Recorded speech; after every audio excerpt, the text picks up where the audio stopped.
નમસ્કાર મિત્રો, સ્વાગત છે તમારું અમારી YouTube channel Gujarat jobs and ન્યૂઝમાં. મિત્રો, મધ્યાહન ભોજન અંતર્ગત ભરતી જાહેર કરવામાં આવી છે. આ ભરતી સંચાલકની પોસ્ટ માટે લાઠીની અલગ અલગ પ્રાથમિક શાળાઓમાં જાહેર કરવામાં આવી રહી છે. તો લાઠી તાલુકાની કરકુલિયા, ગોવિંદપરા, દુધાળા, માલવીયા, પીપરિયા અને રામપરા પ્રાથમિક શાળાઓમાં આવેલા મધ્યાહન ભોજન કેન્દ્રો માટે સંચાલકોની જરૂરિયાત છે. આ જગ્યાઓ માટે સરકારના નિયમો અનુસાર માનદ વેતન આપવામાં આવશે. લાયકાત ધરાવતા ઉમેદવારોએ 3 જૂન 2025 સુધીમાં લાઠી તાલુકા મામલતદાર કચેરી મધ્યાહન ભોજન યોજના શાખામાંથી જાહેર રજા સિવાય કચેરી સમય દરમિયાન વિનામૂલ્યે અરજીપત્રક મેળવી લેવાનું રહેશે.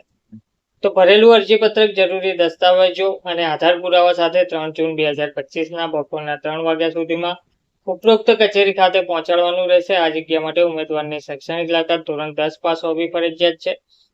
જાહેરનામાની તારીખે ઉમેદવારની વયમર્યાદા 20 વર્ષથી વધુ અને 60 વર્ષથી ઓછી હોવી જોઈએ.